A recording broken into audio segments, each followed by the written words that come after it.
Mo tактоо иретинде сиз азыр бизге башка цифраларды айтыңыз. Ал эми бизге таркатылган материал боюнча бул жерде башка цифраларда, маселен, үй бүлөнүн саны 4197 деп турат. Жарандардын саны 10162, гектар болсо 4306 деп турат. Сиз болсо 1000 эле гектар деп койдук. Бул бизде башка материал таркатылганбы же кандай?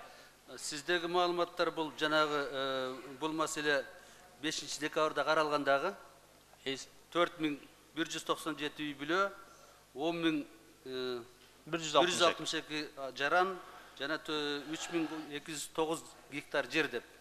Буга кошумча сиздердин тапшырма менен кошумча дагы тактаганда 930 үй бүлө кошулду, 2185 киши, 1099 гектар кошулду.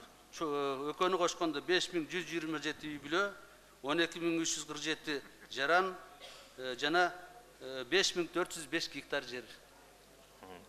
Мен айтып кетейин дегеним ошол жер маселеси боюнча аябай көп маселелер бар да. Бизге дагы ушу көп жарандар кайрылып атат. Негизи ушу жер бөлүнгөндө ошо туура эмес бөлүнүп калганда калыстык болбой калган.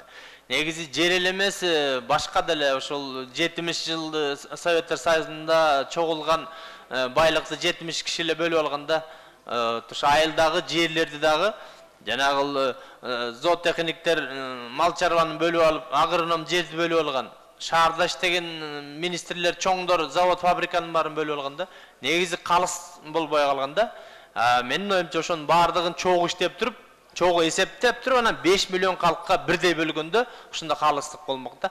Бул маселе боюнча аябай көп талаш тартыш маселелер. Эми мындан кийин дагы кишилер келсе албай калган, силер бере аласыңарбы же ушу менен бүтөбү?